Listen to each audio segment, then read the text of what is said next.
আজ আমরা জানব দেবী কালিকা সম্পর্কে। বৈদিক সাহিত্যে আমরা দেবী কালিকার উল্লেখ পাই।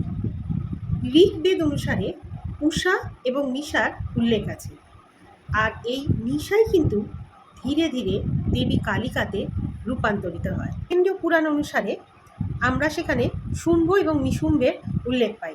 আর এই শুম্ভ আর নিশুম্ভের দুই সেনাপতি ছিল, চণ্ড আর মুণ্ড।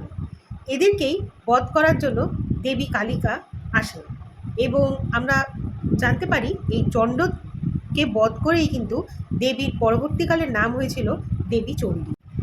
দেবী কালীর তিনটি চোখ, যা অতীত, বর্তমান আর ভবিষ্যতের প্রতীক।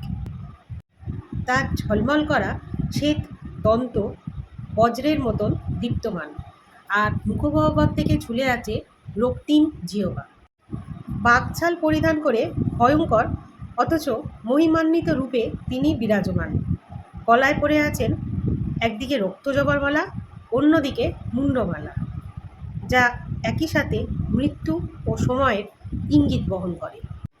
দেবীর কোমরে জড়ানো আছে হাড়ের অলঙ্কার আর বিচ্ছিন্ন অঙ্গ প্রত্যঙ্গের রুদ্র শোভা। চার হাতে তিনি ধরে আছেন খড়গ, খাড়া, অসুরের মুন্ডু, এবং সেই মুন্ডু থেকে ঝরে পড়া রক্তকে ধারণ করার জন্য পাত্র। এই রূপেই মা শুধু ধ্বংস নয়, তিনি সৃষ্টির পরিপূর্ণ শক্তি, যিনি সময় ও ব্রহ্মাণ্ডের নিয়ন্ত্রক। মহাবিদ্যার দ্বিতীয় পর্ব জানার জন্য আমার এই ভিডিওটাকে লাইক করবেন, শেয়ার করবেন, আর আমার চ্যানেলটাকে সাবস্ক্রাইব করবেন। Thank you.